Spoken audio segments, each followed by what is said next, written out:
What is going on right now? I don't know. That was from you. My mic was muted. I saw it. I don't even know. And I don't know. Hang on. There's so much going on. I don't know what changed and was doing things on the way here. There we go.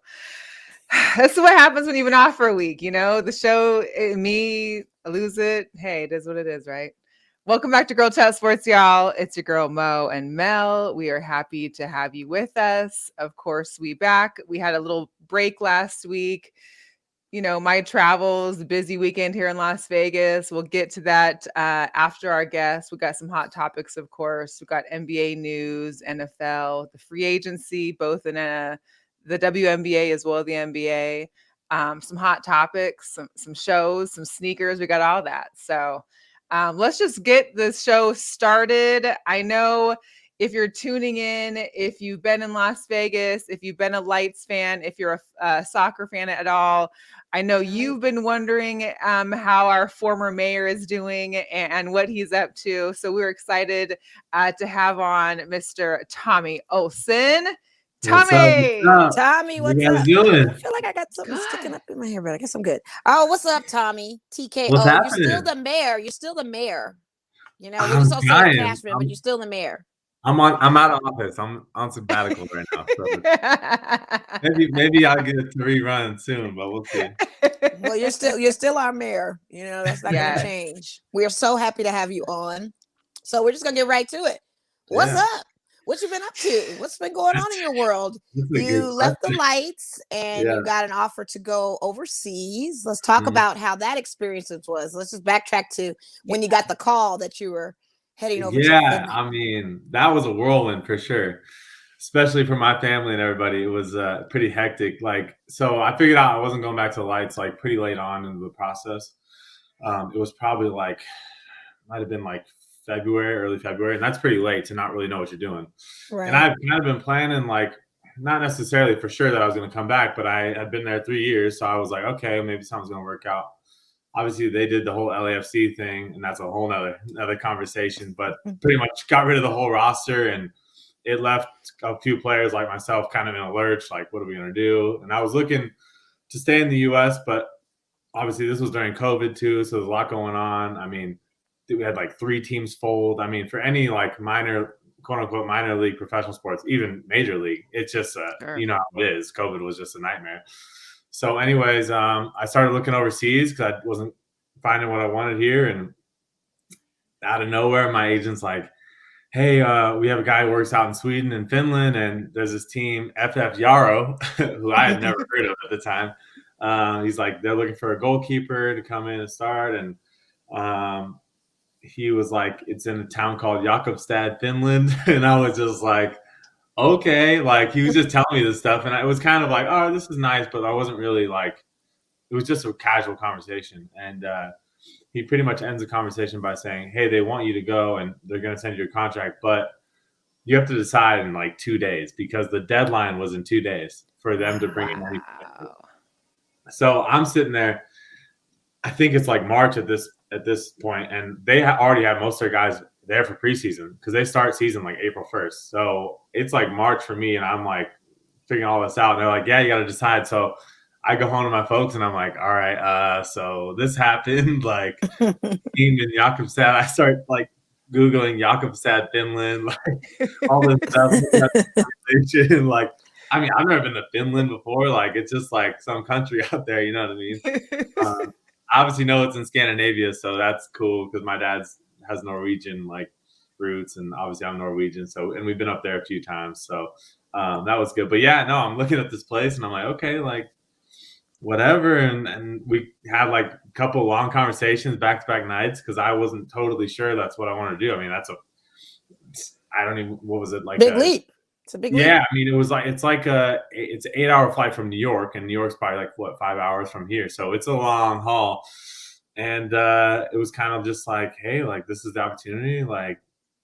I was down for a little adventure, and my folks obviously are really helpful and pushing me, and they're like, go for it, why not? You know what? You're not going to regret going, put it out. You're going to always regret not going. So got to a point where I'd call my agent back, and I was like, yeah, let's do it. Let's go. And sign the contract, and literally 3 days later, I'm on a plane to Finland. So there wasn't much time for anything. Like it was ridiculous. I don't even. The whole thing was so fast. I couldn't even. I thought I was in trouble. Like I got sent off somewhere or something. Right. You're off to boarding school. Goodbye. Literally.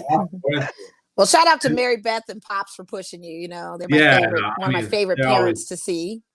Yeah, no, they're always super supportive. So they definitely. I mean, I was definitely more hesitant, honestly, to begin with. Like I just wasn't sure that's what I wanted to do. But my dad was all over it, and he was kind of pushing me. My mom's like, "Why not?" And I was just like, And it was only actually an 8-month contract because I was getting there pretty late, and so it wasn't like a whole year. And that kind of gave me even more confidence. Like, okay, well, if I don't like it, then it's not that long. This and that.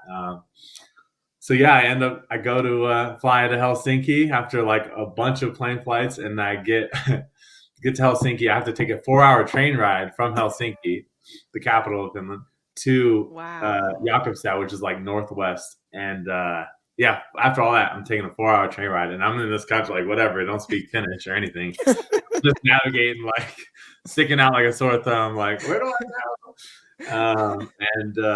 Yeah, then I get off the train in this little town. I mean, really small town, maybe 20,000 people. Wow. And, oh yeah. And I'm sitting there, I'm just like, and I'm waiting. They're having someone come pick me up, and I'm waiting at the train station. Like, what am I doing right now? Like, crazy. But the guy who picks me up, who actually is like, he works as their team chiropractor and all this other stuff, and really nice guy. And from that moment on, he was like showing me around. But the first day I got there, the weather was horrible. I mean, like sideways rain, like crazy wind. You didn't see a soul outside, like horrible weather. And that's when I was just like, oh my God, like I made a mistake, Mom. I'm home.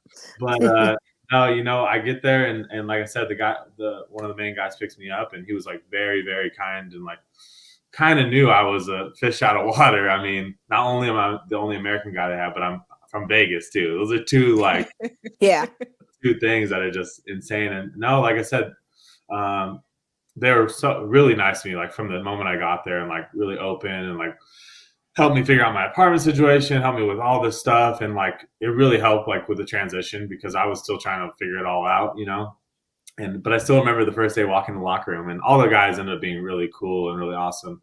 But they looked at me like, what is this guy doing here? Like, cause they heard I was coming from Vegas and played with the lights and this and that. And they're just like, what is going on? But, yeah, it was pretty crazy. But like I said, the guys on the team were actually really good guys. A solid amount of them were from that area. It was like kind of an academy system that brought them up to this. Okay. Were there any other Americans on the team, or just yourself? No Americans on the team. But I will backtrack a little bit. One of the things that got me out there was 3 years ago when I played at Sac Republic briefly. One of the guys on that team had played for this team out in Finland, for the Yarrow team. And so I saw that on his resume. So I called him, and I have a decent relationship with him. And he kind of gave me more confidence to go, hey, it's a good setup. People are really nice, and all that. So that was one of the things, because they had an American play there before. But no, the season I was there was no Americans. But there was a couple of English guys, a couple of African guys, kind of, guys kind of from all over Europe. So it was it's always an interesting dynamic. But no, it's cool. I mean, like, when you have a good group of guys, you know what I mean, you're having fun with each other, like everything else is kind of easy. So yeah, but that first transition was something. But you know what? Was COVID very rampant out there still? I know, because like usually like European, everything out there seemed to have been closed down a lot more than out here. When you went over there, was there stuff happening like that still, or as far as closures or no fans being allowed?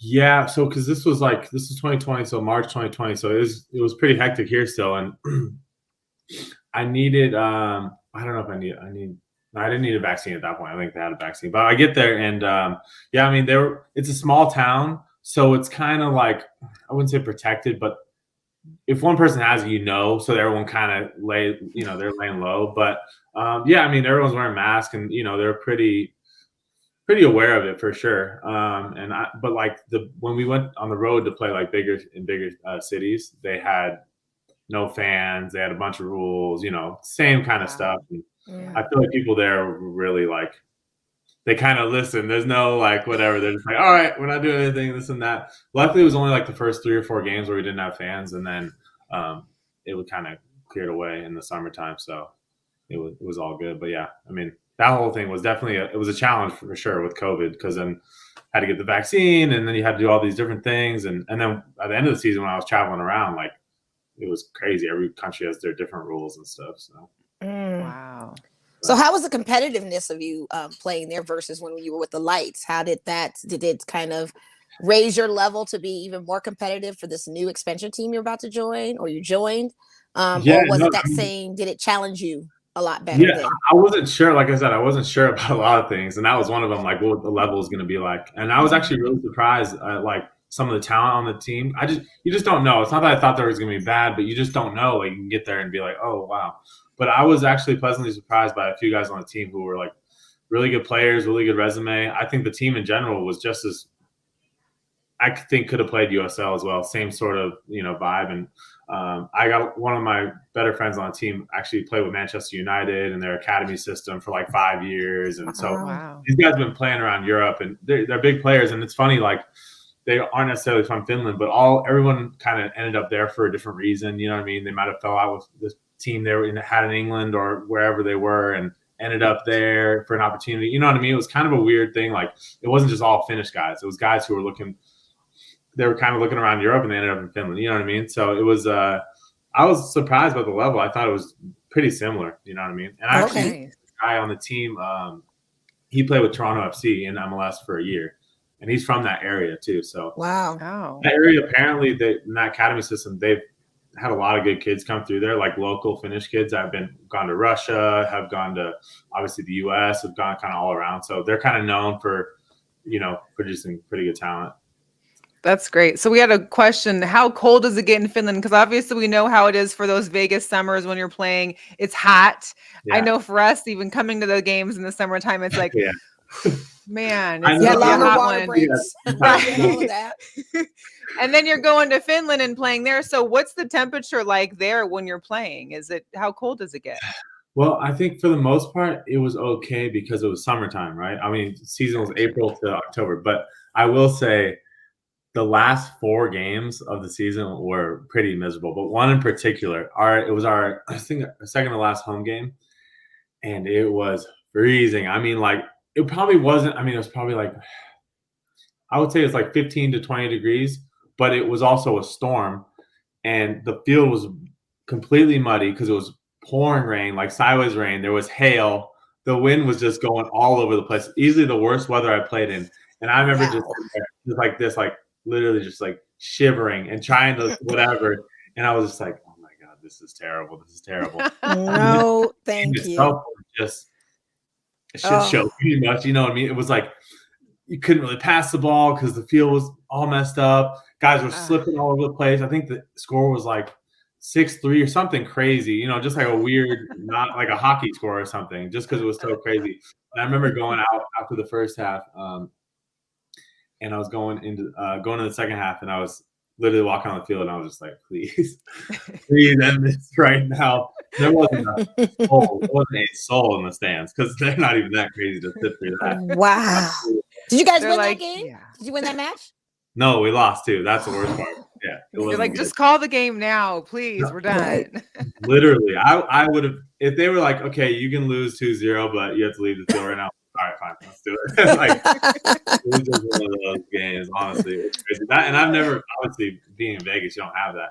Extreme heat sucks, but when it's just like the bugs, the heat, the lights, it's not a good vibe. But yeah, so it wasn't. But the summers were beautiful, though. I have to give Finland that, and the area I was in was right on the water too, so it's actually a really beautiful place. Wow, nice. So did you have much of a social? Was there any time to have some type of outlet? And how was the town when it was kind of like that? Was it like a pub type of vibe, or what is it? I would say it's like the Vegas of Finland. No, it's it was a small town. Like, I mean, to be fair, they had like 2 bars that were kind of like popping a little bit sometimes. And every year they have like this 2-week period where it's like celebration of the town or whatever. So people come in town and like people have like little summer homes there and stuff. So during that period, it was actually kind of fun. There was a lot of things to do, but usually it was pretty. I was waking up, going to practice, going to the gym, and then watching Netflix or whatever, or FaceTiming people or doing stuff. Like, wasn't much going on. But to be fair, like, I ate really good. Like, I didn't drink really. You know what I mean? I did so it was kind of like being like a summer camp, like whatever. You know what I mean? You're just like testing yourself. And I was like, man, I feel pretty good. Like, my body feels good. I was just like, grinding. You know what I mean? What's a dish you missed from out there that you would probably crave right now? Like, Nothing. What was your go-to? Nothing. My mom was scared too because I was like, I'm cooking a lot, Mom. She's like, you're cooking? And I was like, she was like, oh, he's going to starve out there. He's going to starve out there. But no, I just made simple stuff like pasta with meat sauce or ground turkey or whatever. But there was actually a few Indian places around the town that were pretty good. And the food wasn't bad. They had like pizza places and stuff. It wasn't like crazy. You know what I mean? They had a steakhouse that was pretty nice. So I would go there sometimes. So it wasn't too bad. But most of the time I was cooking, honestly. Wow. Yeah. So someone asked if what's the biggest Finnish cultural difference that you experienced during your stay? Is there one? They love, I don't know if there's a cultural difference, but they love the saunas. Like that's part of their thing. Like every person, I swear, has a sauna. And they call it the sauna. Literally. Sauna. They were talking to me. I'm like, people in Vegas don't need a sauna. You walk outside. But they literally would drink. Like this was kind of their fun thing to do. They would like after a game or something, all the guys would meet up. They'd drink a couple beers, go in the sauna, jump in the water. Like it was like a religion to them every time. And that's what they did. That's just how they did it. They drink a lot too out there. I mean, the players, but I think it's kind of, they're a little bored. So actually, I will say that I was surprised. Like, I use the term like, oh, they were normal. That's not really the term I'm trying to say, but like, it was very like easy transition, especially on the guys on the team for me to like get along with. Like the humor was very, it was like, I felt like some of them could have been from here. You know what I mean? They were very like, I don't know if Americanized is the word, but like Westernized. I don't know. It was all like, I don't know what I expected, but it was all good. And the biggest thing is they all spoke English. That's I was just about to ask that about the language. And if there was any slang terminology that you picked up, that's a cool slang to bring back to the States. I only know Kitos, which means thank you. Well, yeah, because one of the other people asked how well you can speak Finnish now. Oh, no, you didn't. Oh, yeah, wow. Hey. Oh, no, they actually speak Finnish and Swedish in that town because it's on the coast. Like, there's Finland water and then Sweden right across the water. So a lot of that town actually speaks Swedish.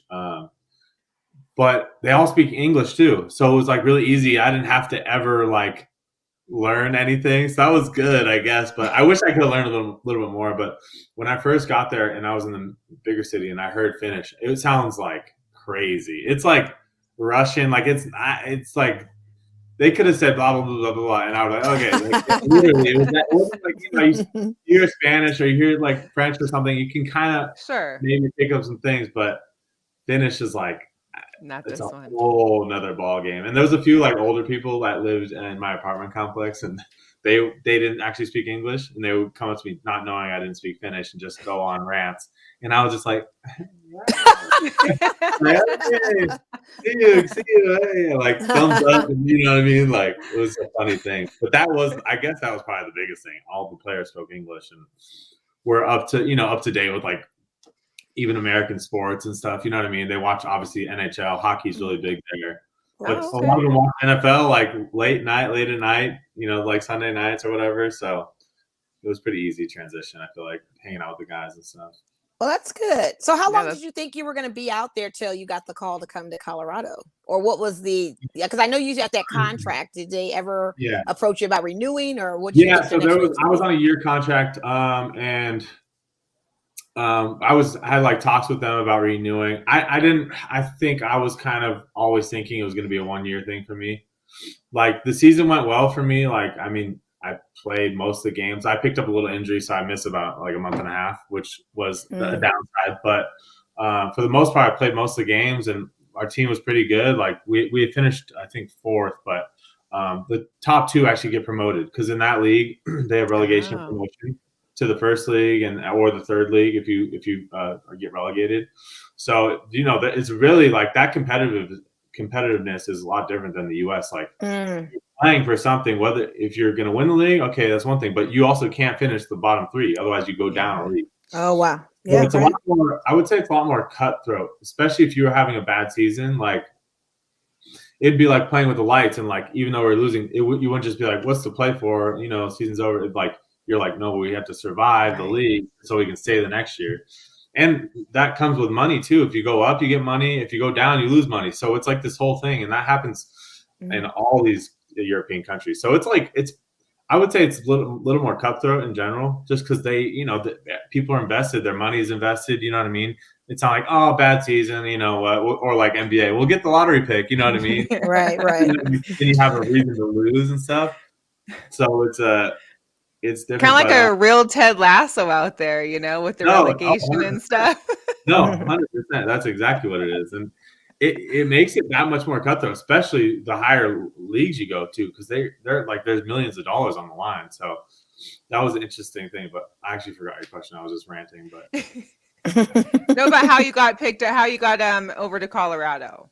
Oh yeah, so I went there and we had some talks with the FFPRO team I was with, and I just kind of was like, for me it was like a 1-year thing. Like, I'm probably going to move on. And it was mutual too, because they had another goalie on in the squad who was ready to come up, and like they had a couple young guys too. So it wasn't like they were pissed at me. They kind of understood where I was coming with, and they were really like, the exit meeting was really nice. Like they even talked to my Colorado coaches and stuff. It was very like, they respected my game and stuff. So I was cool, but I just didn't think I was like, I really didn't have much of a social life, and I was like, I need something, you know what I mean? Mm-hmm.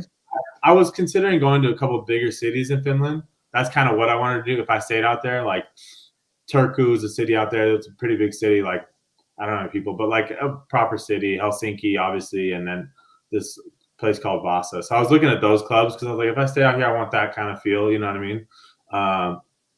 And then I also was open to coming back here, you know what I mean? So. Oh, okay. So, yeah, I mean, it was like kind of wherever I got an opportunity. I wasn't going to, I mean, for me, I've never like burned a bridge, you know what I mean, too early. I always will be like, oh, yeah, I'm interested. Even with the Euro team, I was like, we'll see. Kind of, I'll talk to you. I didn't say no right away. And then I just came back here and started chatting with my agent, and we were looking at a few different places. And, this Colorado thing kind of just popped its head up, and I had a couple conversations with the coaches, and they did their research and stuff. So it was super random. It's not like I had like a special connection, but my agent just got in touch with them. And the money was actually better at this Colorado team too than it was in Finland. So I was like, you know what, that's cool. And it's in Fort Collins, which is like where Colorado State is. And it's a whole town, you know what I mean? It's a lot more and just easier. Right. The thing about Finland, I was like, one thing I didn't enjoy is like, I was so far away that like I couldn't just get home. You know what I mean? Even coming to the US was a challenge, you know what I mean? So I wouldn't say I would never go back, but I was kind of like, I would rather stay closer to home, you know what I mean? Was that in between the time you had Lizzie's wedding? Because I remember she had a big wedding in New York. Saw the dress, which was fabulous. You always have to go weighing. She's amazing.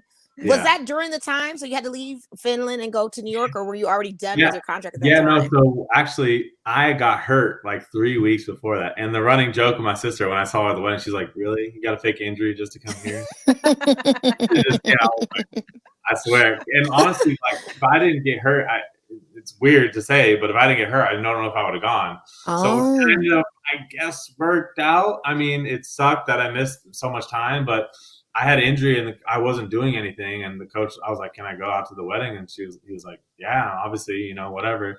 So it actually worked out weirdly. Good. And actually it was in DC. The wedding was in DC. Oh, DC, yes. But it was beautiful. It was crazy. It was beautiful. That dress was fabulous. Yes. Yeah, no, it was a whole big thing. I looked at my mom. She's like, "You're not getting this kind of wedding. I hope you know." I'm good. That Washington D.C. wedding, Virginia, whatever. So, well, it was awesome though. Congratulations to her. That was great. So the Northern Colorado team, it's an expansion team for the USL. I wasn't even aware that the USL was expanding. Do you know like how many teams? Is it just one, or how many teams you know of that are now expanding for the 2022 season? Yeah, so this club is USL League One, so it's technically the league below, but it's they're thinking. I know the owner who just got into this club. He was considering whether he was going to buy straight into USL or do USL League One. They're pretty much the same thing. It's just the USL League One has like 12 teams, and USL Championship has like 30. And this owner was kind of on the bubble of what he was going to do, and I think that they want to start with League One. I think it's honestly probably more cost efficient, and they can build something. And I think I'm speculating a little bit, but I think they kind of want to move up as time goes on. But they're serious because Irvin Parra signed with them as well. And wow! Yeah. That's so great. They're getting a lot of guys who are playing USL, and they're like very like, we want to win the league right away, and this and that, and they're paying the way they're paying too. The money they're putting into it is better than I don't know what to say better, but rivals the lights, and it's comparable, yeah. So it's weird. I wouldn't like in this league. Like my biggest thing was like I need to go somewhere where I know I'm going to play, know I'm going to get seen, and then I can do whatever because. You can go to a USL team and you get stuck on like a USL championship team, get stuck on the bench, and then there's no point. You know what I mean? So and I wasn't sure about this league a couple years ago. I had some interest, and I was like, I don't know, because it was pretty small at that point. I think they had 6 teams. Now they have like 12. So and as I saw the league grow, I was like, okay. And I knew a few guys who played League One last year who are now on MLS trials and stuff. So. Wow. It's kind of one of those things that you just need to play more than anything. Yeah. Getting on the bench anywhere, even if it's the best team in the USL, is necessarily going to help you. You know what I mean? So that was a big thing for me too, because I had some interest from regular USL championship teams. I was talking to like Hartford and Monterey Bay, and it's a little different. But if you go somewhere like Colorado, where I know if I play well, I'm going to start. You know what I mean? Then that's a good thing for me in my career. How many goalies do they have to the roster for you? It's just me and one other guy. Oh, you and one other guy. Okay. And it's dope too because you guys have a female GM. Yeah. Aguilera. Like, what's that all about? Like, that's like progression to its fullest to have this female GM run this team. Have you had any good interactions with her, or what's I haven't talked to her yet. Talked to her yet, but I did see that, and I was like, oh, that's exciting. And they're actually starting a baseball team as well. So it's kind of a joint package that the owners are like, and she's running both sides, I think. So they're I think they're trying to, bring sports obviously to the area. And they're doing with baseball and soccer. So but I saw that. I was like, oh, that's cool. I haven't met her yet, but. Oh, okay. Yeah. I thought that was pretty dope when I was reading up on it. I'm like, oh my God, female GM, let's go. Yeah. There's a few actually. And I don't know if it's League One. I was reading something, but there was a few female GMs that I saw. I was actually surprised. I was like, oh, this is nice. This is cool. Yeah, that's great. That's great. Mm-hmm. Well, you got to go where the money resides. You got to go where the money resides, and if you can get that playing time and get recognized and noticed, I mean, this seems like a good money move for you. Yeah, no, definitely, and that's the biggest thing. It's like when it comes down to playing. Like for me, it's like you're always just trying to build upon your last season, build upon your career, and playing is the way to go. I can tell you, like the interest I had after my 2019 season, after playing almost like 40 games and doing all this, having like multiple contract offers, to the next year, COVID, where I wasn't playing as much, and then we missed half the season. And then after that season, the interest, it's just like night and day. You know what I mean? So it's like it's just so important and that's for every player. Every sport too. Really, you need film at the end of the day. You know what I mean? Mm-hmm. So. Yeah. And the weather should be pretty good out there too for this season for majority. Yeah, I'm hoping. I don't know. It seems kind of cold right now, but if I made it through Finland, I can make it through anything. Yeah, I hear that. Wow.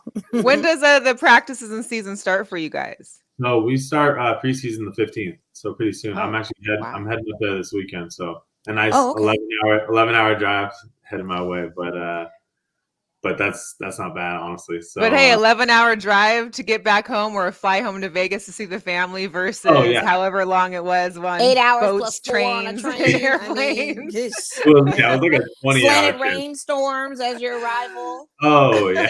No, this smudge is lettering for your name for the sign. Straight up paper.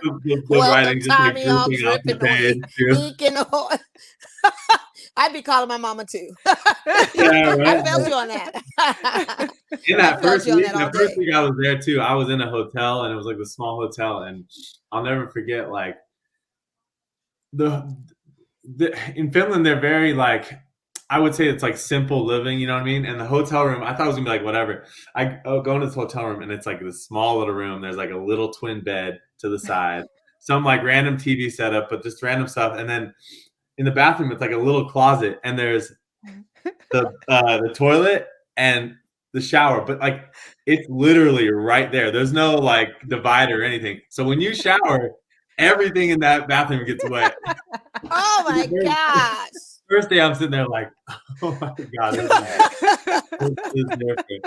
I would say the first 4 days were like me just going, all right, just grind it out.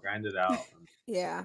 Yeah. Well, you survived. And you're now on the other side of everything. And it's definitely an experience for you. And you never know, you get cited in Colorado and you may get picked up to get in one of those bigger cities overseas. You just never know where the journey takes you. And you're very young, so you've got so much time ahead of you. Yeah. You do. Yeah, no. Especially for a goalkeeper, like they stay around a lot longer. Field players have a little bit shorter lifespan, but for a goalkeeper, it's not too bad. So that's another thing. It's like, I know, like if I keep just progressing and getting, honestly, like the biggest thing for me at this point is like just keep getting better. Like for me, seeing that progression in myself, and then it gives you more confidence because the next time you do get a trial, whether it's MLS or wherever you go, you're going to be ready for it. You know what I mean? So. Now, has your agent shopped you at all for NILs or anything like that? Any deals? I know you had some sponsorships when you were here with the Lights, with the gloves you use and anything like that. I still have the deal with West Coast. Okay. I haven't really done anything since then. Out in Finland, it was a little tighter. Although they had like little sponsorship deals within the town, like some business would sponsor you or something. But no, I haven't got into that much. But like usually that comes on, especially if you're in that area for lower level sports. Like if you're in that area, you make some relationships with the people there. Then you start getting stuff like that. But nice. Yeah. I'm still waiting for my Nike contract. So oh yeah, it's coming. Don't worry. Listen, we're waiting for you to get that too. Yeah, right. Yeah, exactly. Yeah, because you're going to be our plug for the sneakers. They can't wear the size for, or they ran out of your size. Kick an 8 wins your way, okay? 8.5.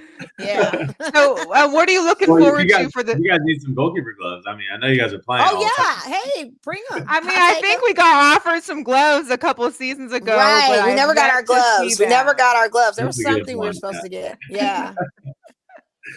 Never forget all day. I'll be on the show just doing this for no reason. Like, yeah, right. Yes, slapping the gloves.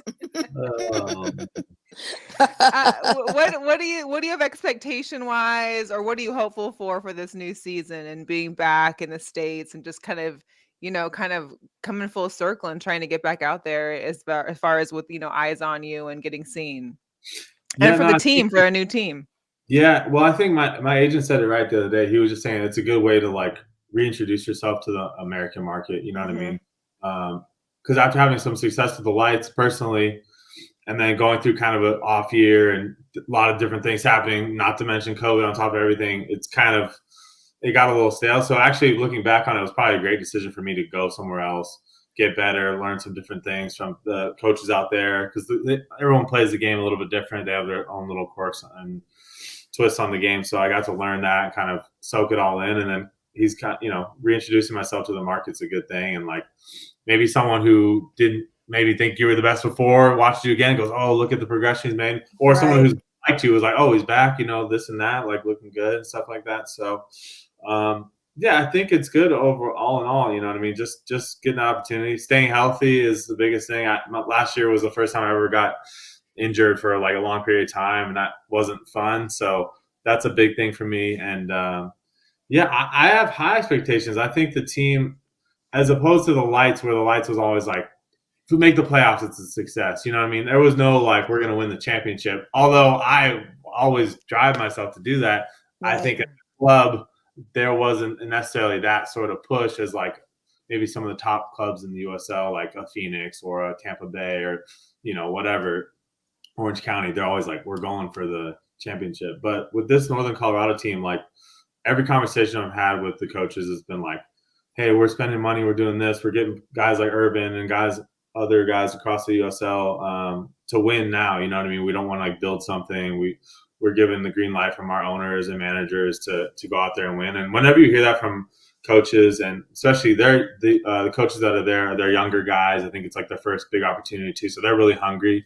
And I think that's a good thing overall. Like when you have those hungry coaches, because it just from top to bottom, everyone has like a mission, and there's no like, we have a set goal and that's what it is. You know what I mean? And then you can just on that. So I'm definitely excited for it. I think from what I've heard from the coaches so far, I think it's going to be good. I think there might be a few like kinks and stuff at the beginning because it's a brand new club and you have to expect, there might be some hiccups along the way. But I think, like I said, just by the guys I've seen they brought in, like I'm pretty excited, and I think we'll do well. So we'll see. Excellent. Absolutely. And you have a birthday the day after Super Bowl. So yeah, you're early happy birthday because Valentine's Day. You're a Valentine's Day baby. Valentine's Day baby. Thank you. And then the next day I start preseason, so it's happy birthday. Oh, nice! Wow, yeah, right. Nice. Killing the preseason for sure. We'll celebrate big while you're here in Vegas still, and then you can, calm it back down when you get out there to start training. But as far as how are you missed anything about the Las Vegas Lights fans and the fan base? I know we've had like Electric Company share the post and some of the stories for the podcast.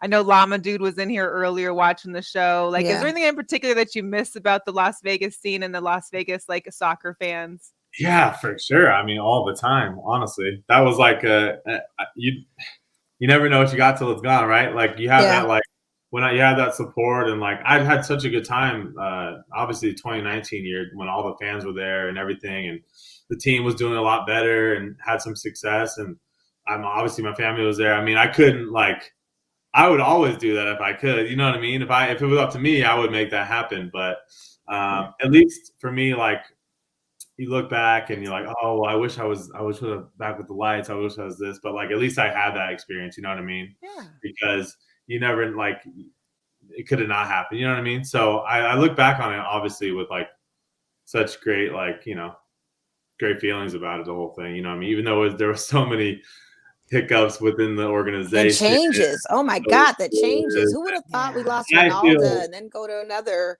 situation and then change to a LAFC? I mean, it's just crazy. No, like I think that little pocket, like I remember a little pocket, like we were winning a lot of the games at home, and like that like little stretch was like really cool for me, and the team was doing well, I was doing well. That was like the highlight for me so far in my career. So yeah, I miss it all the time. I think I wish that the club operated differently at times. I mean, put it this way, if I was running the club, it would be a lot different, and I think they wouldn't be in the struggles right now that they're in. But I get it's a business too, so it's always a balance, and that is what it is. So who knows? I mean, I think hopefully one day I could play in Vegas again. I don't think it'll be for the Lights. If I do play, I think it'll probably be for an MLS team, best case scenario, because I think from what I'm hearing, that's going to happen. So so that would be amazing to have you back or something. I don't know what's going to happen to the Lights, and I'm sure they're a little nervous about that as well. But I hear MLS teams coming because I know that Aston Villa is a team in the English Premiership. Their ownership group is looking to do the expansion for Vegas. So I hear some traction for that. So hopefully one day I'll be back here playing in Vegas again. That'd be sweet. That would be good. That would be very good. Yeah, because I know we miss you. Everybody misses you. Yeah, we will be on the sidelines for sure. I have to ask though, personally, we had a passing of one of the Llamas. I believe it was Dottie.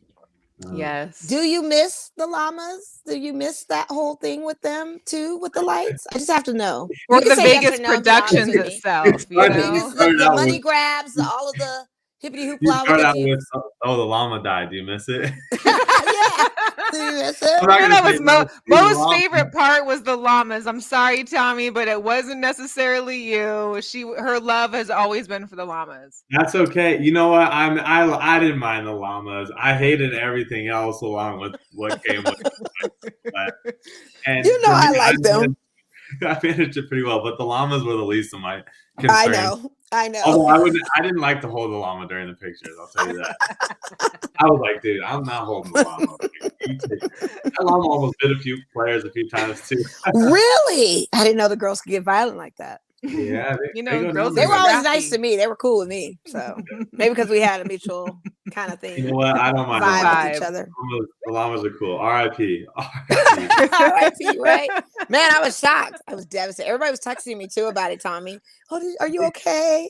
Did you hear about the llama pass? I was like, yeah, it's sad, but life goes on. We've got a new one, and we just move on. Yes. So did you guys go to any Lights games this year, or how was that? I went to a couple. I haven't had a chance to. It was different. I mean, obviously the fans are still there. It wasn't as large of a fan base, I think, just because of COVID too, still, and the pandemic, and they did have a few more like promotions. Like now they had like Toyotas. If you owned any kind of Toyota, you could park it behind where the players' seats were. So that was a little interesting.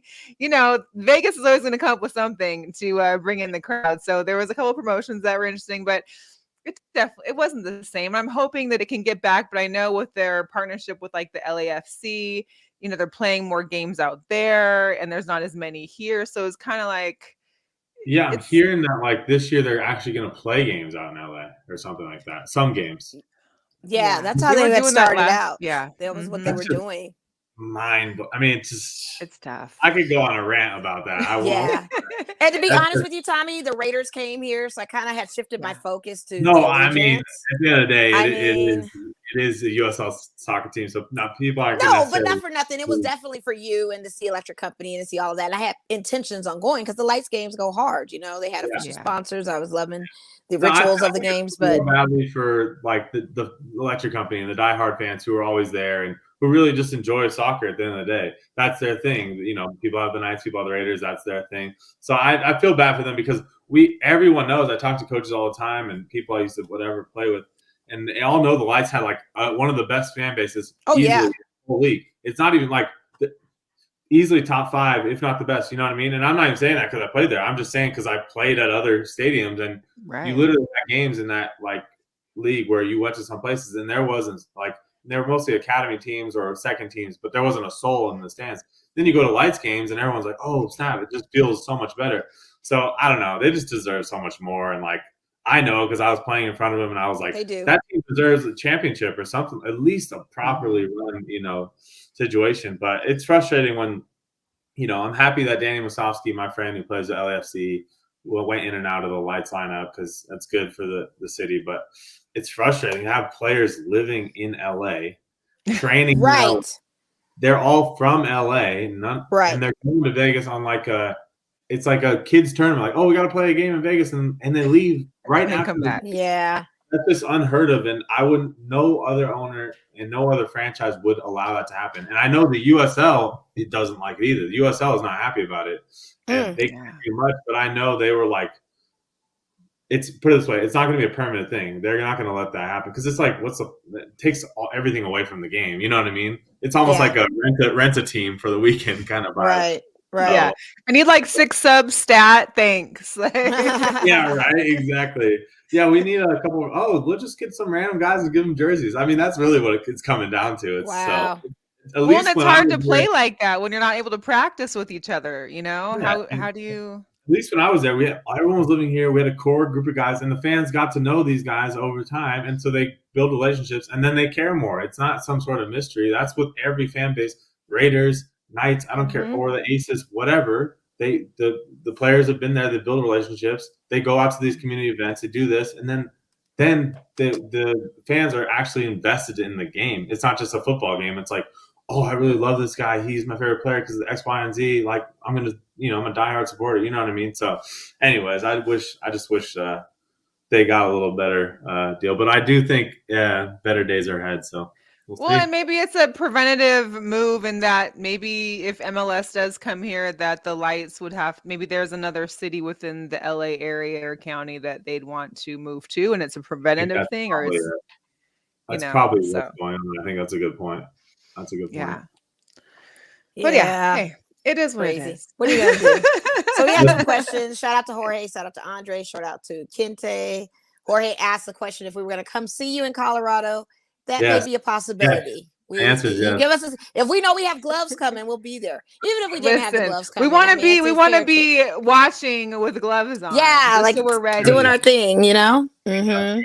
Yeah. So if we can have that popping, that'll be perfect. Yeah. Colorado's not a far stretch as opposed to Finland. There was no way that was coming. Yeah, I know. I was hoping to make a visit to Finland, but nah, I wasn't ready for it. Yeah, Did your parents come out and visit at all, or did anyone come out there? They went to the last game of the season, actually. Oh, okay. Because that was obviously they didn't have to do that, so I was really appreciative. And it was cool when they came out there because we actually ended up playing. We played in a town over a bigger city called Vasa. And that team had won the championship already, but we still have one more game to play. And they have a nice stadium, so it's a good environment. And we actually won the game 1-0 as well. Oh, so nice. Yeah, so they were in the stands for that, which was cool. And then we drove back together to where I was living, and they kind of got to understand what I was talking about because I was just Zooming them all the time. They didn't you never get a full grasp of the situation until you're there. Yeah, right.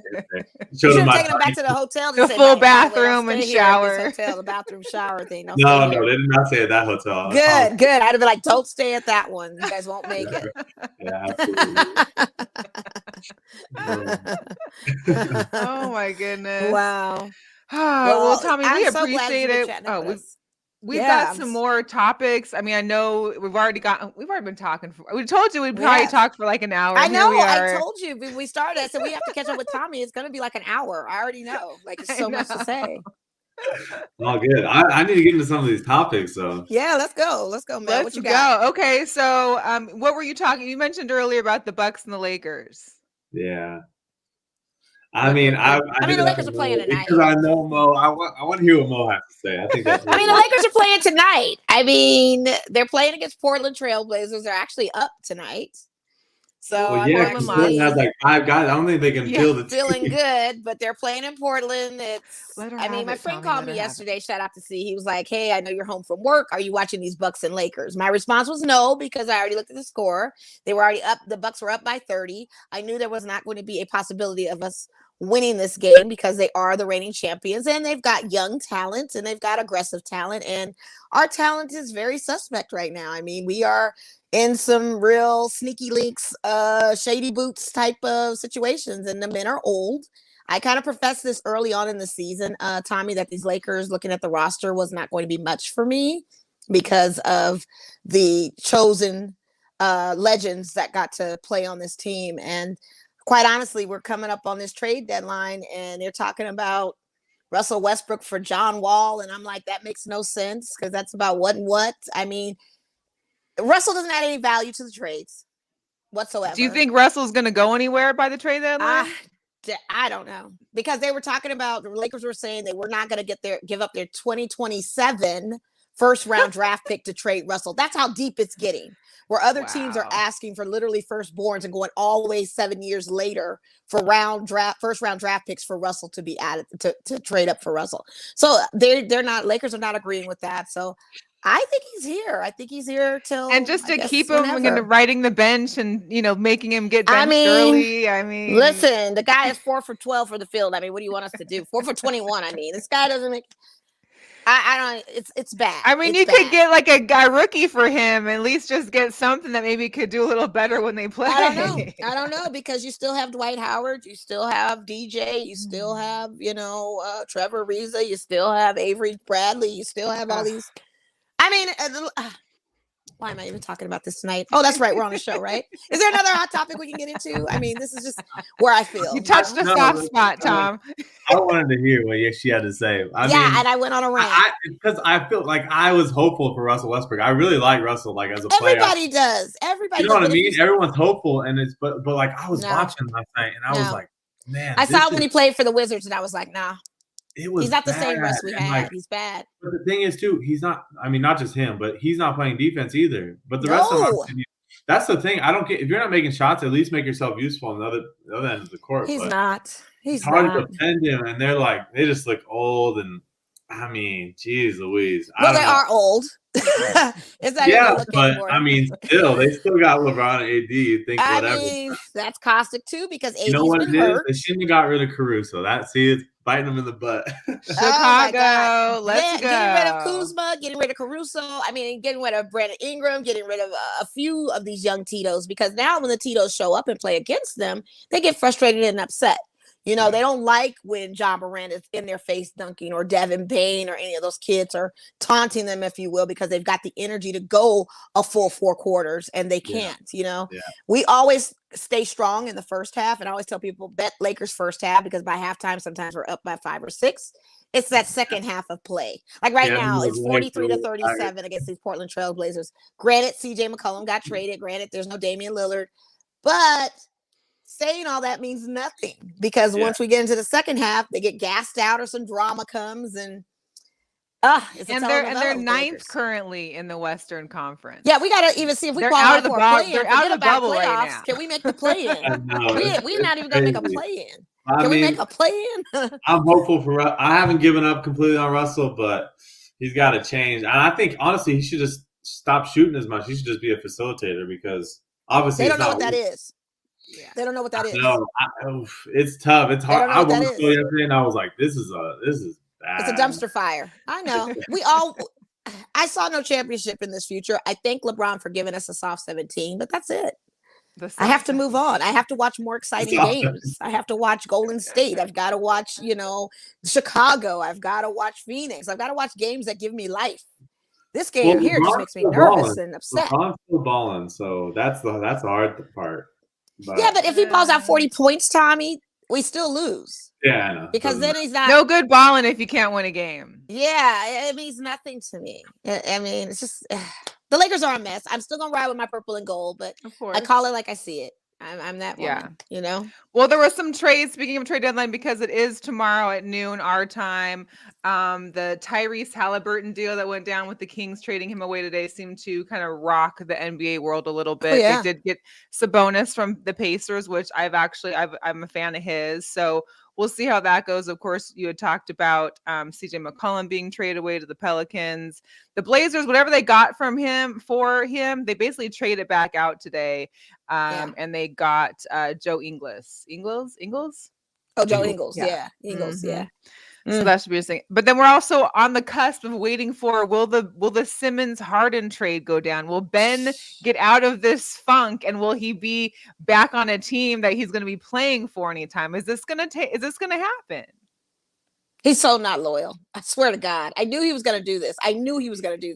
He's playing the same card he did with Houston. Yeah. I told you this too. He never stays with teams because he's not loyal.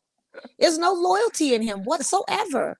Like, I understand the Kyrie situation, but I understand possibly maybe his motive for wanting to leave could be part of that, depending on what his contractual agreement was to sign with the team. He was expecting a big 3, and it's been a 2.5, if he can play the away games. 2.25. 2.2, and then KD's out. Like, all of this. So, not for nothing, I can see it, but I don't feel like Ben Simmons deserves Brooklyn either. I feel like Ben Simmons doesn't deserve a team at all.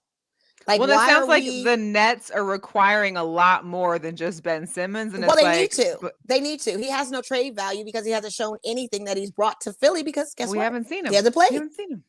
So, I mean, he's losing millions by the minute, too, in fines. Losing thousands of dollars every day on fines. They say, I think he's racked up like 15 mil or some crazy number because he hasn't been playing. Like, it just doesn't make any sense to me with these guys. I don't know what's going on, Tommy. I'm so glad you're a FC and you're in soccer and football right now. I'm so glad you're that guy. You know what's funny is I want these guys to come play USL for a minute, and then they won't be taking those fines so quick. Right, see? That part.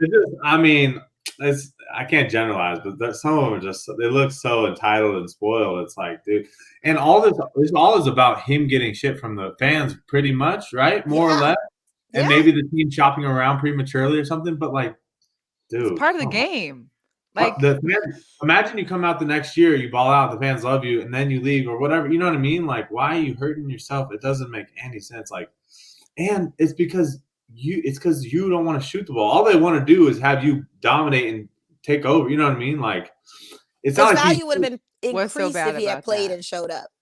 They could have let him go. It's so soft. Like, I don't know. I agree. Sorry. Like, especially with all that money you're making, like your life is good. Like I'm sure you have other things to worry about, but like financially you're fine. Like you're a baller. He's athletic. Like he's gonna be. You know what I mean? I just don't understand the whole thing. And Yeah, I don't know. I'm not shocked about the James Harden thing because those three guys, KD and Kyrie, I just think those three guys are each individually going to do whatever they want always. And I just think it was a tough thing to ask them to come together. Was it an unrealistic ask? Was that an unrealistic ask to have that? I think so. I just think, unless they won like right away, if they had won like the first year maybe or whatever, obviously COVID adds a whole nother dynamic, but yeah, I mean, because they're all kind of the same player a little bit. I mean, KD's obviously probably the best player, but like, and KD I think plays a little more defense, but like I feel like Harden and Kyrie are kind of the same dude. Mo's phone clocks out after like an hour sometimes, so she'll be back on in a second. All right, we're taking over. Girls, Mel and Tommy, here we go. Yeah, right. You already know. New sheriff in town. Sorry, Mo. Yeah, the Nets. I think they got themselves in a little tizzy.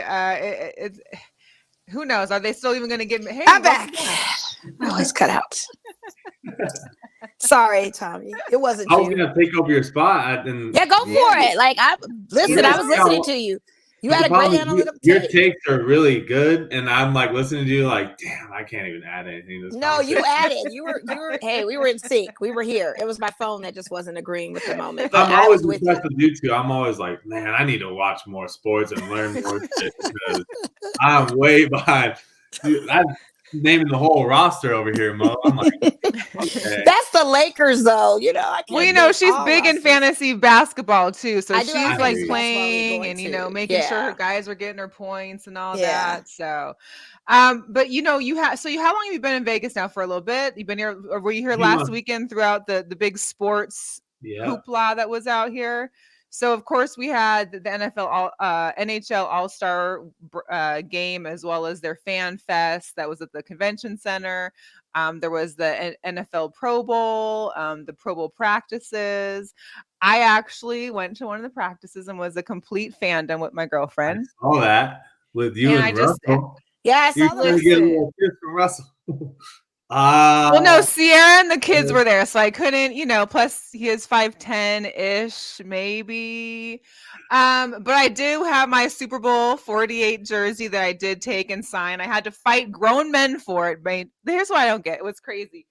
The amount of grown men looking for autographs just to sell on eBay is so insane. I saw one guy I saw him coming to his car when I was heading in. I got there a little late. He had like a lineup of like 10 jerseys hanging in his car, and he was just coming to switch them out and switch them out and switch them out. And I'm just like, this is ridiculous.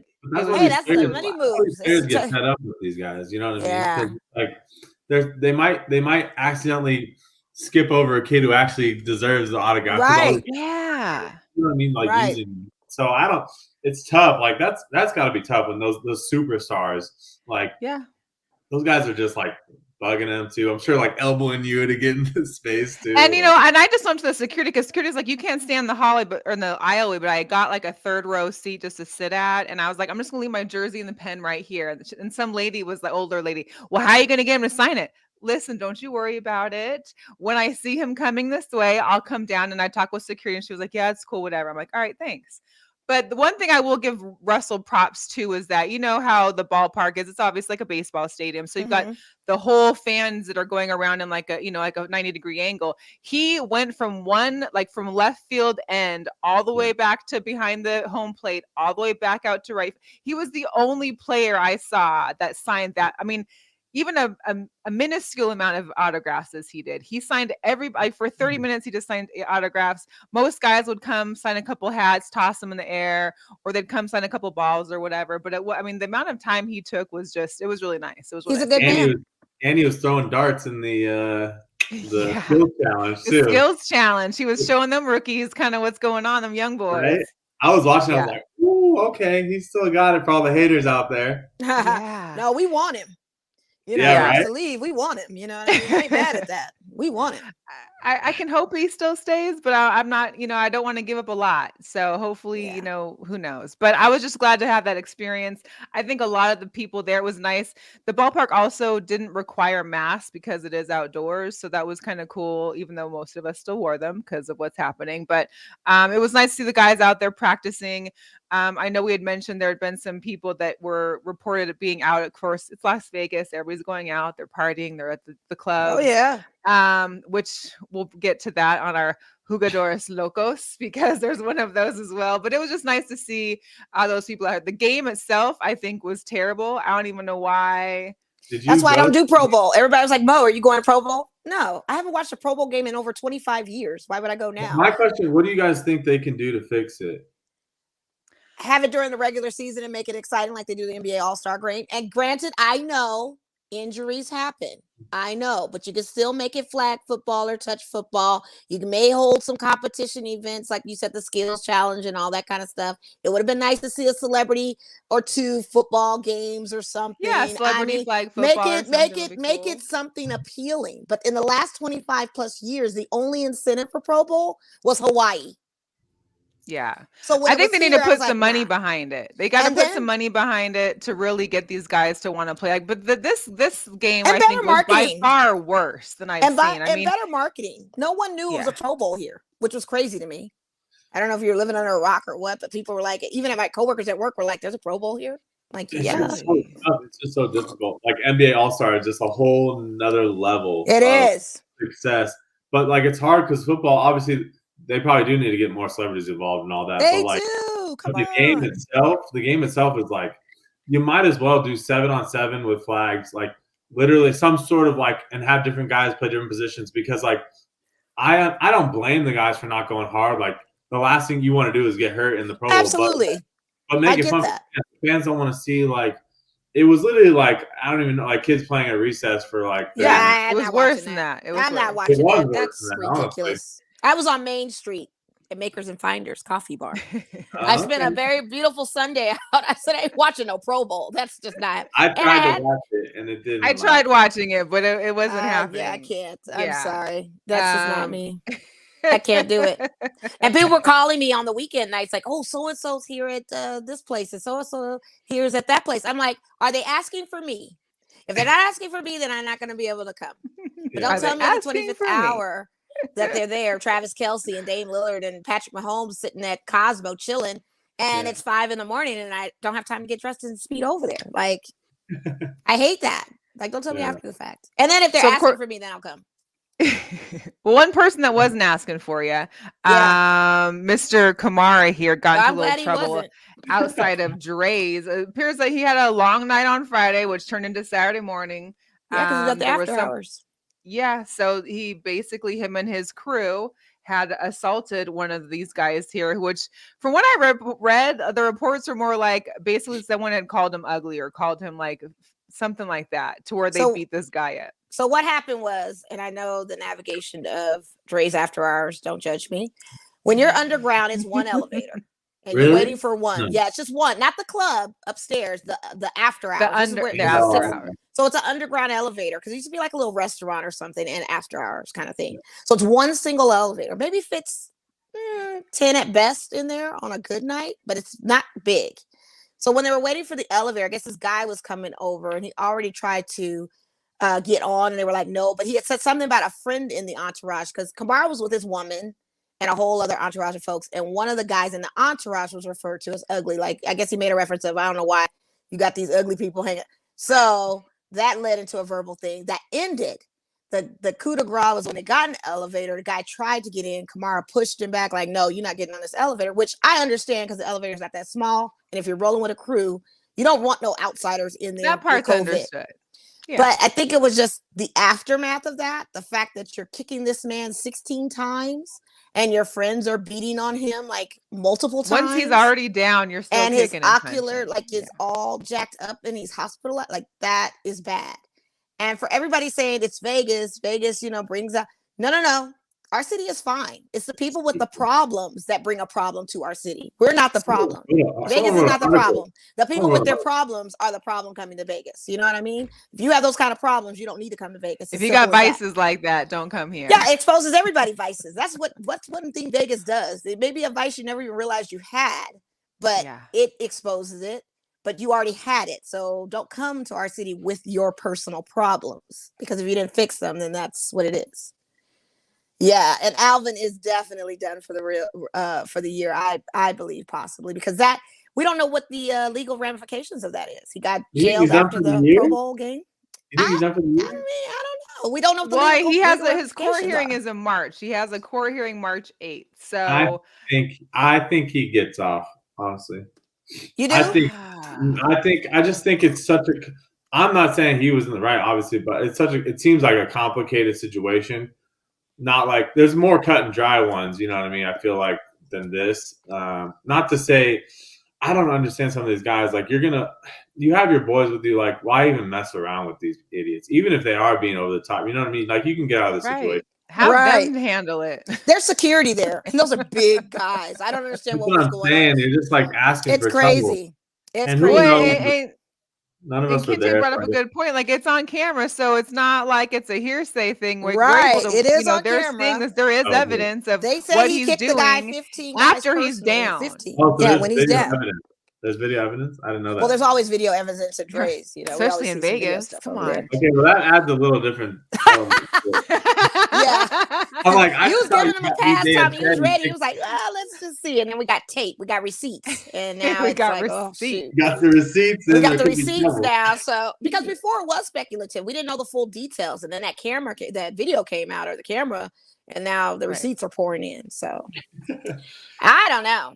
I just think Vegas is not for everybody. If you have personal problems, if you got some demons, Vegas is not the city for you, because it will expose all of that. I hate that narrative, though. Like, I read an article blaming Vegas. I'm like, don't blame Vegas. You're a grown man. Because we see the athletes getting in trouble in other places, too. It's not just here. Exactly. This is personal accountability. It is personal accountability. Your own personal problems is the problem in our city, not us. If you can't take yourself out of a situation or be back home at a certain time, then you get what it's coming to you at some point. Like, playing professional sports to begin with, or have a serious job in general. Like, if you can't control yourself enough to make at least good decisions to help just your welfare, your family's welfare. I mean, then I'm not saying the Camara thing, that's a little different, but like the other Raiders guys who had these problems, like.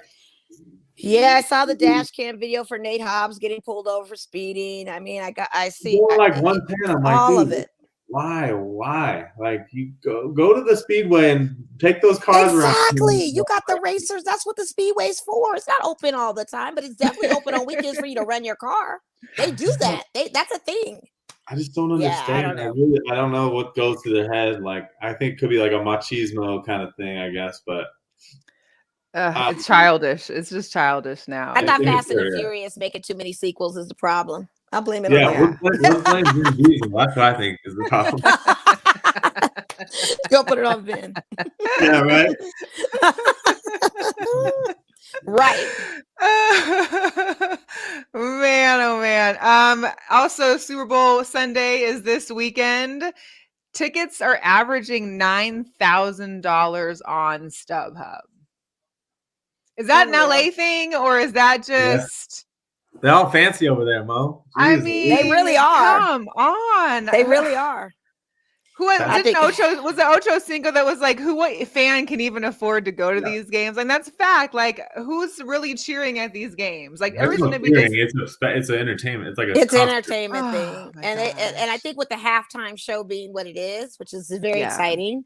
I can't wait for halftime. But not even a $9,000 show to see all of them together would be worth it. They've up the and you have no cube, so I don't understand the $9,000. You didn't even put him or DJ Quick or none of these other LA people in. So I don't understand the $9,000. But nor here nor there. It's crazy that they would charge that. I think it's absolutely insane. I think it's a capitalistic move. What's the fan base looking like? Because I'm reading that certain Ram fans couldn't get tickets. They weren't able to even opt to buy in for tickets to represent, and it's going to be more Cincy fans there. Like, I don't understand it. It's kind of crazy. All I know is LA is going to be a whole mess this weekend. It's going to be jam-packed. It's already started. They got the NFL week starting there. The game goes down on Sunday. I think it's like 3 o'clock, 3:30, 3 o'clock, I think. Yeah, I think so. Who you got, Tommy, for the Super Bowl? I was kind of hoping the Buccaneers would win again because I think it's funny when Tom Brady wins. But I'm thinking it's got to be the Rams. I think. I don't know. I don't really care necessarily. I think Joey B is fun to watch. It's funny in general. So and obviously super talented, but I think the Rams are the defense is too good. Like, I don't know. Yeah, they got 99 problems, man. Yeah, Aaron Donald and Von Miller, like those guys alone, like they're gonna get a bunch of sacks. So I don't know. And Cooper Kupp's gonna be open wherever he's at some point. But I think it's also dependent on those air balls up or something. But I think put it this way, if the Rams lost that, I think it's gonna kill that team. I mean, geez Louise. They put all this money into the team this year. That's all they want is to have the championship at their home city, of course. Right.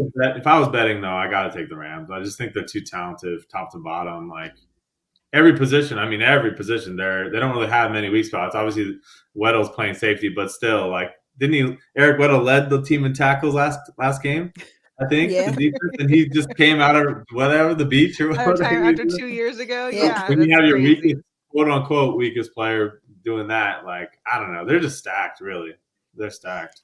Well, Mattress Mac from Texas, who likes to bet on the Astros and stuff, he did place a $4.5 million bet on Cincy winning, which pays out $7.7 million. It's no over under, just straight bet of a win. He put $4.5 million. He's predicting that it's going to be Cincinnati.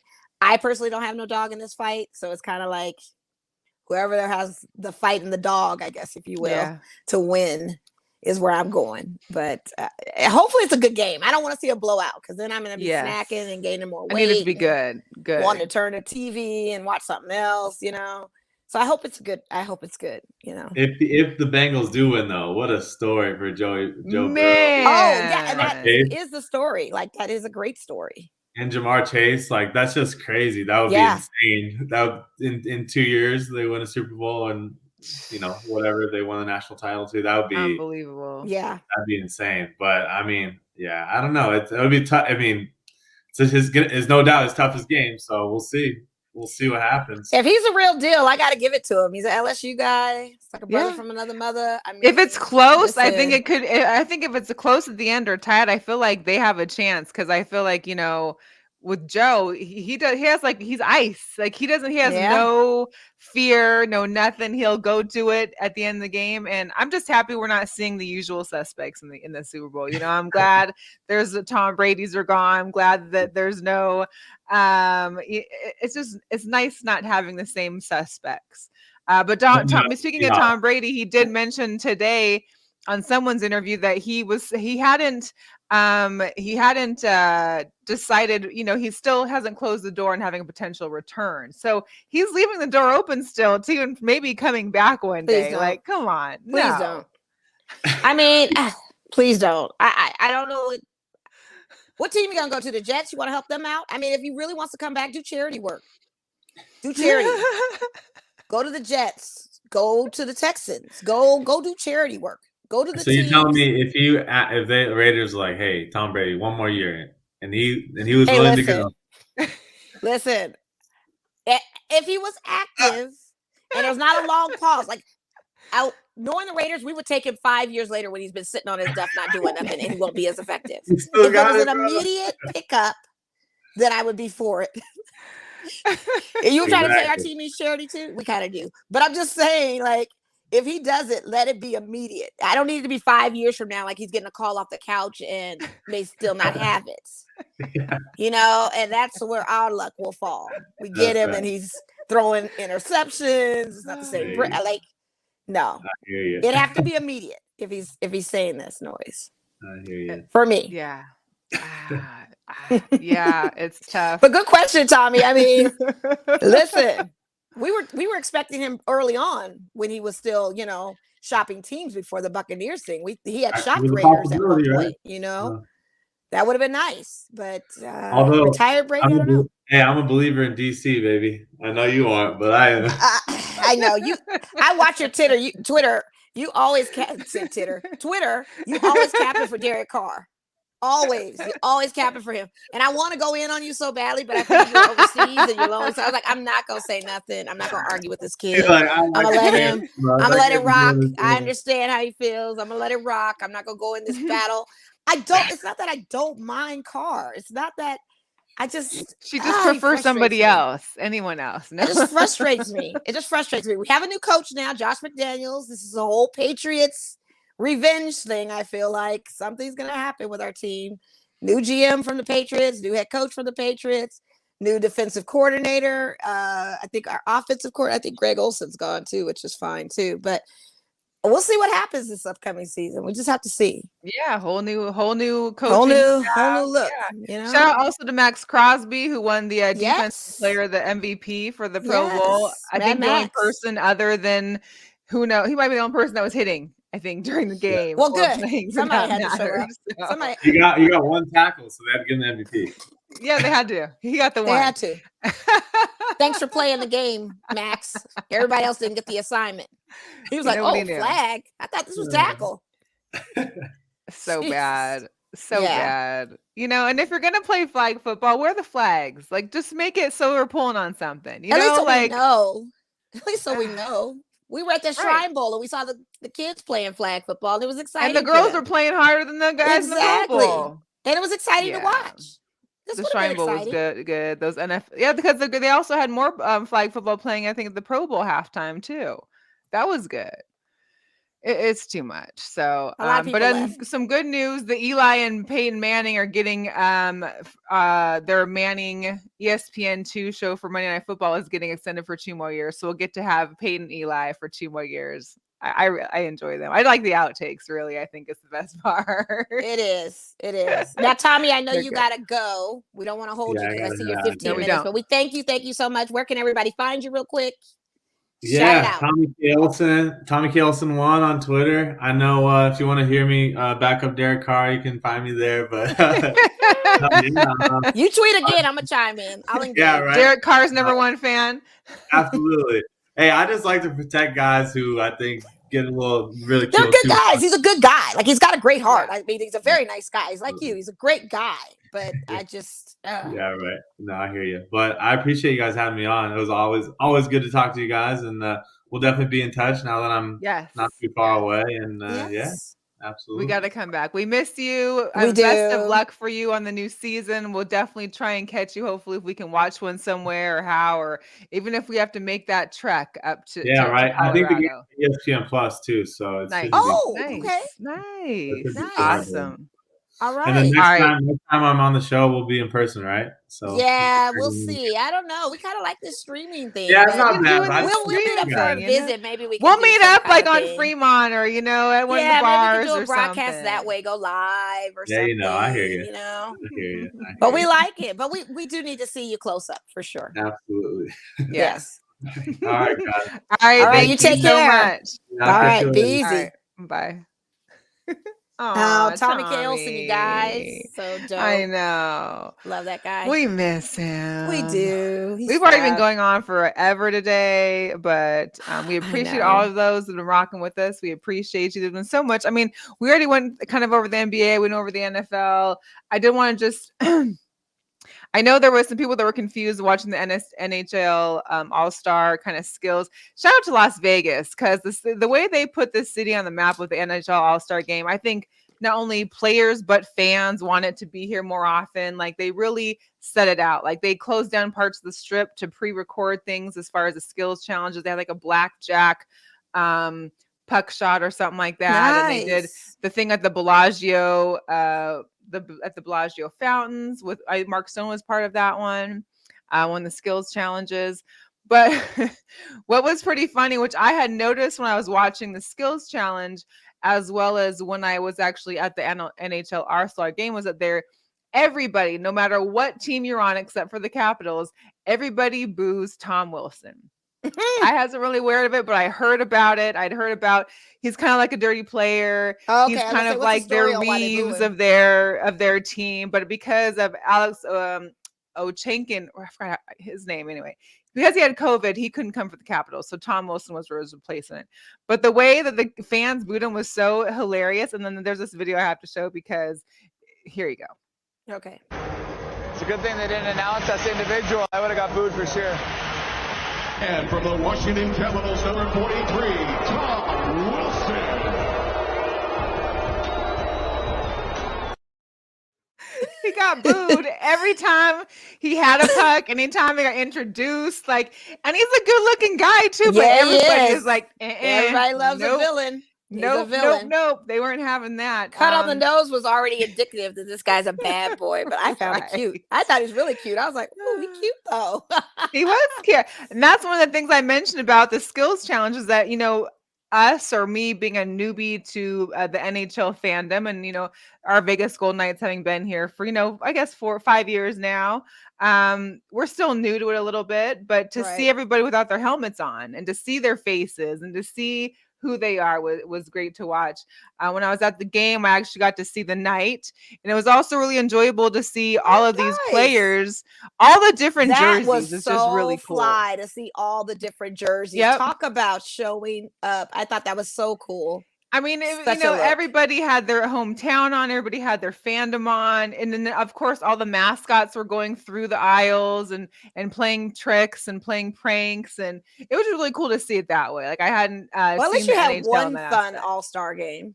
At least you had one. And it was cool that you were able to double up and do that, have an eventful weekend with all of that. It was an eventful day. That was all in one day. So yeah, quick outfit change from the Pro Bowl practice to the NHL All-Star, which was amazing. Shout out to coworker Catherine because she had an extra ticket. So it was just a dope experience, and I'm glad I was able to catch that. Shout out to Quan59. Quan, checking in. Got to see Tommy. Hey, Quan, it's National Pizza Day. It is National Pizza Day. What pizza did you order? What are we eating? Pineapple belongs on pizza, by the way. Just FYI. He's gonna debate that. I like pineapple on pizza too. Give me a Hawaiian pizza all day. I'm good. Right. Oh, yes. Okay, yeah. So he is definitely a dirty player. Thanks, Neil. Yeah. Jorge, thanks for tuning in this whole time. I know you're catching up on all your sports information. I've heard you've been watching more football. He's into it. Take on who's going to win the Super Bowl as well. This is a marathon show because we've been gone for 2 weeks. We had so much to cover. We had a great conversation with Tommy. Right. It's been a lot, but I think we've covered most of the main things to talk about. Of course, the Winter Olympics, though, that's been on. Yes. Big stuff. So I know Americans we weren't doing great like we usually are in the Summer Olympics as far as on the medal rankings. I think as of today, I saw earlier before the snowboarder won gold, we were like not even on the top 8. Yeah. But I'm hoping after some more of the snowboarding and skiing happens that may change. Well, it is very dry in Beijing and a lot of artificial snow is coming into play. So just even performance factors, in on that as well. Right. And, it's a sad, bitter Beijing 2022 Olympics because Shaun White, our famous X-Gamer, he has announced retirement. He's out. This is his last Olympic Games. He's going to be doing it these games. Yeah, but he's been there since we were. I mean, I was young. I know. It's time. He's calling it. He's been there for a minute. Yeah. The U.S. did take silver for the first time ever in figure skating team. However, so we took silver. Russia took, or the ROC took first. I think Japan took third. However, the ceremony was supposed to be yesterday, but because one of the Russian team players tested positive for drugs, they delayed the ceremony. So there's a chance that if ROC gets punished or taken down, that we could win a gold for that, which, hey. Can't be. I'll take the drug technicality. Yeah, right. I'm all over that. That. Of course, you had talked about. You had sent me something about Leslie. Leslie Jones. We love Leslie's commentary. NBC trying to step in and put the kibosh on my girl. Yes, she has been following these Winter Olympics. She's been watching all the figure skating competitions, and her commentary is fantastic. It's hilarious because she's saying everything you were thinking. It's worth the follow.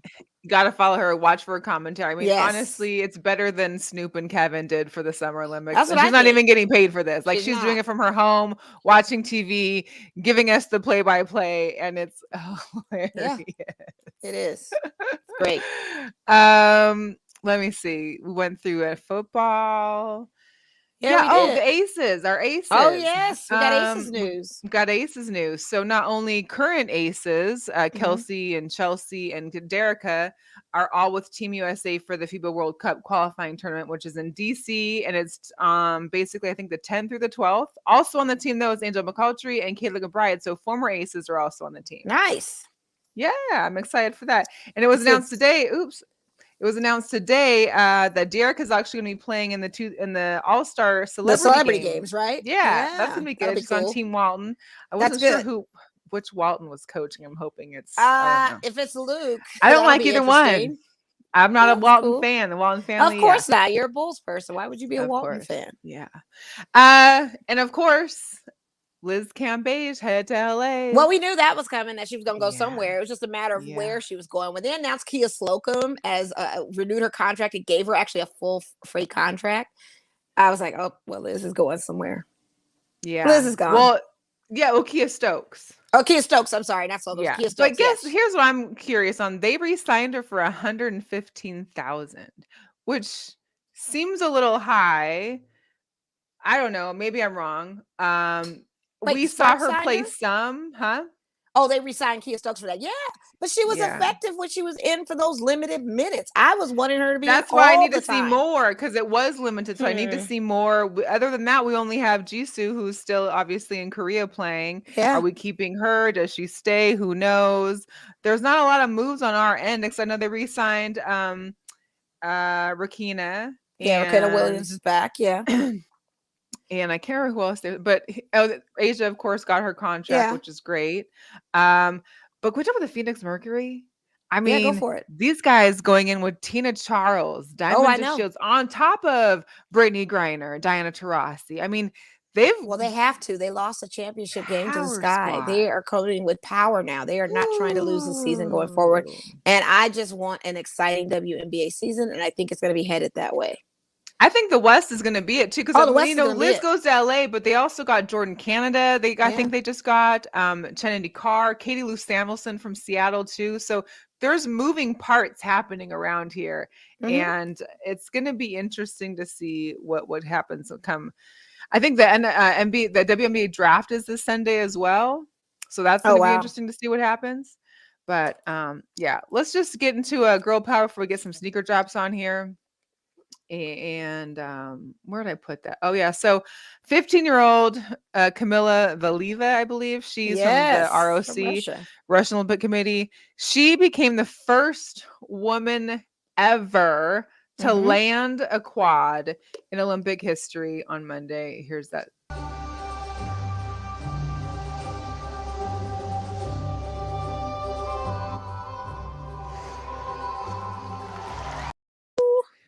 Mind you, those don't happen. Those don't happen. You see that? I did.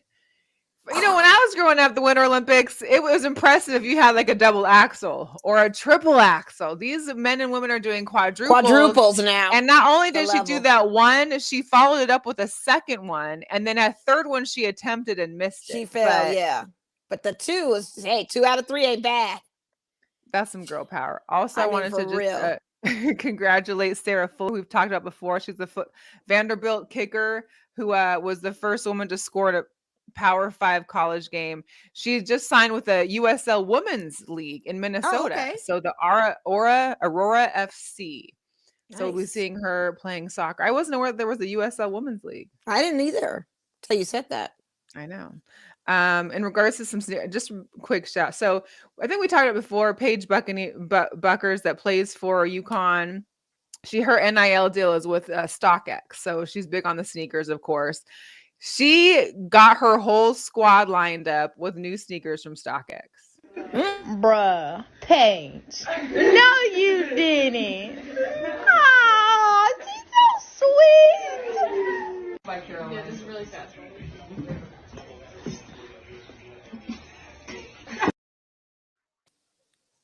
Yeah, as you should. If you get a deal with StockX, everybody's coming up. That's the way it's supposed to work. Sure. I'm sure it's tough for those girls too, because they got those are some big shoes. Well, they got to wear the men's sizes all day. I mean, that's just where it goes. Definitely. Yeah, it's a lot. So, getting into some sneaker drops real quick because we're already pushing all of it. I found these to be interesting. The oh yeah, I saw those. Acronym, I believe, and the blazer. Yeah, low. those are So there's a black and there's a night maroon. Like, are those really like screws in the back there? I mean, yeah, I believe so. These are crazy. Dope. So these come out February 10th. So I think that's Friday. Is that Friday or tomorrow? That's tomorrow. Yeah. So those come out tomorrow. We also got the Air Jordan 3 Cardinals. They come out on the 19th. Yeah, I'm not sold on those ones. I mean, every doggone 3 is either an elephant or cement or something. Serena Williams with the Air Forces link up on February 18th. So Air Forces with a zipper. That's the only thing I'm not sure of is you don't have a tie no more, but I like them. They're kind of cool slip-ons. No, I like them a lot. I'm just hoping and the gold zipper and then the signature on the back is pretty cool. For the young girls that like Serena and anybody else that's a fan of the tennis game. The whole Nike, the Air Force Ones are still never been out of style, so everybody's wearing those, and those will be interesting to see. Kawhi has the Kawhi 2 coming out, in case you were wondering. New Balance, the Kawhis. This will be out sometime in 2022. Speaking of New Balance, they've partnered with I think his name's Mache, or Mache is an artist, to do a 5740 collaboration in honor of National Pizza Day today. These will be out on that the looked like a pizza. 22nd. Yeah, crazy. The tongue has pizza on it. The box comes in like a pizza box. Pretty interesting. There's also the Dunk Low, Siempre Familia. That's on the 18th. They're coming out. I got a kick out of these ones because I feel like if guys would get these, they'd have that extra 2 to 3 inches in height. They're like might as well call them the Dunks. Jordan 1. Are they Jordan 1s or Dunks? They're Jordan 1s. The Elevate lows. They're for women, but I encourage all men out there under 6 feet, if you need to, get over that barrier. Wow, cold game. These come out February 18th. So cold game. Jeez. FYI, ladies, if you see them in these, just know they got about 3 inches on them right If there. I see a man in those, I'm really going to run anyway and turn the other way. Like, why are you wearing those? Right. And just a heads up for y'all, the Lisa Leslie Nike Dunks most likely will be out sometime in summer 2022 because it's to celebrate the anniversary of her dunk, which was 20 years ago. So that's cool. This was kind of a bad picture. Are the hottest commodity right about now. The dunk resale game is ridiculous. I can't believe dunks are $500 on the second market. Like, what? Any of them. Yeah, dunks are hot right now. That's the shoe. I've been trying to get a pair of dunks for a minute. It's like, dunks are the shoe everyone's seeking. They're dunks I didn't now. Realize that. Oh, honey, yes, it's a whole new game. It has flipped the switch. Dunks and got rid of them because I I either want a pair of Jordan lows or ones, or freaking dunks. Like, and the price resale on them is just too ridiculous. And it doesn't matter what the colorway is. You're spending the $300 or $400, maybe $500. I mean, I did get a pair of lows that were the royal blue, so I like those. But yeah, that's interesting. The dunks, yeah, that's what it is. And then you had brought up this that we forgot to mention, so talk about it a little bit. I know it was the Louis Vuitton Sotheby's auction house had released. They did a preview museum on these prior to the January 26th auction date of these Air Force One Louis Vuittons, the last of Virgil's collection of designing for Louis Vuitton. 200 pairs went out to place your bid on. By the time I had clicked on it on the 26th for it to go live, the bid was already at $5,000. Of course, I tap out. And it just steadily climbed to a high, depending on the size, between 88,000 to 150,000. Good Lord. And it just kept climbing and climbing. If you kept watching it, it just kept going and going and going. It was just like ridiculous. I mean, did they all come in this case too? They do come in itself is fire. They do come in the Louis Vuitton steamer trunk case. That's the steamer trunk. Shoecase design. I mean, that's yes, worth, they do. a good I mean, chunk of it anyway. I guess I'm not paying $100,000 for these. Well, I'm sorry, no. but hey, if the you're paying exclusivity of them. $9,000 for a nosebleed Super Bowl ticket, you might be paying. Well, for the people these that are too. paying $9,000 probably have those sneakers too. Like I said, those are not for regular fans at that Super Bowl game. Those are people that have NFT and Bitcoin money in those seats. Bitcoin before it dropped money. You know? Yeah, or they bought the dip, the hard dip. Right. So yeah. Hey guys, I know it's been super long today. We appreciate you tuning in. It's been great seeing you guys. We'll catch up again with you, of course, next week, same time. And that's it. Have a great Super Bowl weekend, man. Yeah. All right. See ya. All right. We're out.